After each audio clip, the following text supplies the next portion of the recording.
তোমাদেরকে বিশেষ ধন্যবাদ জানাচ্ছি যে তোমরা খুব কালারফুল একটা মানে গান বাজনা একটা খুব চমৎকার একটা আনন্দঘন মুহূর্তের মধ্যে থেকে কথা শোনার ধৈর্যের পরিচয় দিয়েছো। Hats off to you. তোমাদের জায়গা হলে আমার জন্য এটা খুবই কষ্টের হতো। তোমাদের সাথে আমি 5 মিনিট হয়ে গেলে আমাকে ওয়ার্নিং দিও, হ্যাঁ ঠিক আছে?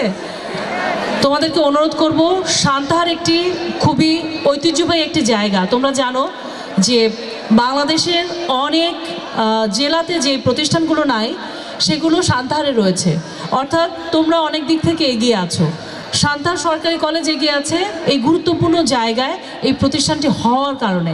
বাট আমার মনে হচ্ছে পাস্ট যে গোল্ডেন ছিল সান্তাহারের সেটা খুব একটা ধরে রাখা যায় না। সেটা ধরে রাখার পাশাপাশি চ্যালেঞ্জটা হলো এটা এগিয়ে নিয়ে যাওয়া। এটার মূল হাতিয়ার হতে পারে শিক্ষা। সেখানে সবচেয়ে গুরুত্বপূর্ণ ভূমিকা পালন করতে পারে এই সান্তাহার সরকারি কলেজ। আমার মনে হয় আমাদের ইনফ্রাস্ট্রাকচার প্লাস আমাদের যে টেকনোলজিক্যাল সাপোর্ট, লজিস্টিক্স এবং শিক্ষকদের যোগ্যতা, শিক্ষার্থীদের নলেজ সব কিছু মিলিয়ে আমরা কি বলবো ইকুইপড আছি। বাট কোথাও একটা ঘাটতি হচ্ছে যেখান থেকে আমরা বিশেষ করে আদবদিঘি উপজেলা পিছিয়ে আছি, এবং সেখানে সান্তাহার সরকারি কলেজ এই শিক্ষা কার্যক্রমের একটি অন্যতম বিদ্যাপীঠ। এটাকে এগিয়ে নিতে গেলে কিছু সমস্যা আছে। এই সমস্যাগুলো হচ্ছে আমরা যারা শিক্ষার্থী আছি, পরিবার আছি, সেইখানে আমাদের মেয়র মহোদয় বলেছে অভিভাবক সমাবেশ করতে হবে, কিন্তু আমাদের সামাজিক কিছু বিষয় আছে। সেই জায়গা থেকে কলেজ পর্যায়ে যারা পড়াশোনা করে তারা কিন্তু অনেকটা ম্যাচিউর। আমাদের শিক্ষক মণ্ডলীরা কি মনে করেন ম্যাচিউর না? অর্থাৎ প্রাইমারি বা মাধ্যমিকের তুলনায় উচ্চ মাধ্যমিককে এগিয়ে নেওয়াটা একটু ইজি। তো এটা প্রয়োজন আমাদের শিক্ষার্থীদের আন্তরিকতা। আমাদের শিক্ষার্থীরা যদি স্মার্টফোন থেকে এই মুহূর্তে বেরিয়ে আসে। ওকে, ফেসবুক আইডি নাই কয়জনার? এটা কি আমাকে বিশ্বাস করতে হবে? Okay, thank you for the honesty. বিশ্বাস করা যাবে না, কারণ প্রত্যেকের ফেসবুক আইডি আছে, সোশ্যাল মিডিয়ায় কানেক্টিভিটি আছে।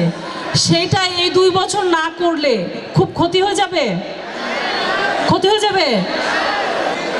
তোমাদের একটা জিনিস মনে রাখতে হবে, সময়, তোমরা জানি আমি মনে রাখো, সময় এবং নদীর স্রোত কারোর জন্য অপেক্ষা করে না। এই সময় তোমাকে প্রায়োরিটি ফিক্স করতে হবে। What is your choice? তুমি কি করতে চাও? এই সময়টা তোমার সার্টিফিকেটটা কোনোদিন চেঞ্জ করতে পারবা না। তুমি থাউজেন্ডস টাইম তুমি তোমার এফবি আইডি চেঞ্জ করতে পারবা, তোমার ফ্রেন্ডও চেঞ্জ করতে পারবা, দেয়ার আর লট অফ অপশানস। বাট তুমি তোমার যে ইন্টারমিডিয়েট বা তোমার যে ক্যারিয়ারের সার্টিফিকেট, এটা তুমি আর চেঞ্জ করতে পারবা না। তোমাদের প্রতি আমার অনুরোধ থাকবে, মোবাইল এডিকশন থেকে প্লিজ বেরিয়ে আসো, কারণ এটা মাদকের চেয়েও খারাপ অবস্থা ধারণ করেছে। আরেকটা বিষয় হচ্ছে, মাদকের আসলে কোনো টেস্ট নাই, কিন্তু অন টেস্ট বেসিসে অনেকেই শুরু করতে চায়, বাট এখানে থেকে ফেরার আসলে পথ নাই। তোমাদের প্রতি আমার অনুরোধ যে এই দিকগুলোতে তোমরা যাবা না। আর একটা বিষয় আছে, এই বয়সটা কিন্তু তোমাদের সামনে যে শিক্ষক মণ্ডলী বসে আছে তারা কিন্তু পার করে আসছে। তুমি মনে মনে যাই ভাবো না কেন, এই স্যাররা কিন্তু সবই বুঝে।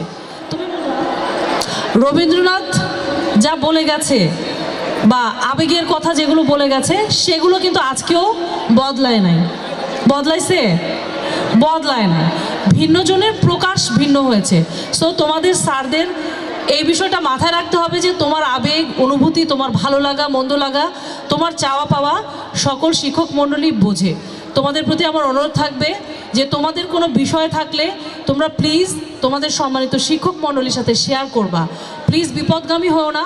তোমরা যে লিডার, ভবিষ্যতে লিড তোমাদের দিতে হবে, সেই জন্য নলেজ অ্যাসিভ করে সেটার প্রপার প্রয়োগের কোনো বিকল্প নাই। আর একটা বিষয় হচ্ছে যেটা আমি বলতে চাচ্ছি, তোমাদের আবেগের কথা, ভালো লাগার অনুভূতি তৈরি হয় এই পর্যায়ে এসে, রাইট? তৈরি হয় না? মেয়েরা বলো। বাট এইটা এই বয়সে পাত্তা দেওয়া যাবে না। আর একটা বিষয় ছেলেদেরকে বলতে চাই, যেটা হচ্ছে কিশোর গ্যাং তৈরি হচ্ছে। এটা কিন্তু সমাজের এবং আমাদের রাষ্ট্রের একটি বড় অবক্ষয়। এবং আমি তোমাদের কাছে একটাই চাওয়া, তোমাদের অভিভাবক হিসেবে, উপজেলা নির্বাহী অফিসার হিসেবে তোমরা পারস্পরিক শ্রদ্ধা নিয়ে পাশাপাশি চলবা এবং এই প্রতিষ্ঠানের ভবিষ্যতে আরও বেশি মুখ উজ্জ্বল করব। এবং তোমাদেরকে ধন্যবাদ জানিয়ে আমার কথা অত্যন্ত মনোযোগের সাথে শোনার জন্য আমার সামনে যে স্টারগুলো আছে তাদেরকে ধন্যবাদ জানিয়ে, কৃতজ্ঞতা জানিয়ে এবং সম্মানিত শিক্ষক মণ্ডলী সহ আজকের অনুষ্ঠানে আয়োজককে ধন্যবাদ জানিয়ে আমার কথা এখানে শেষ করছি।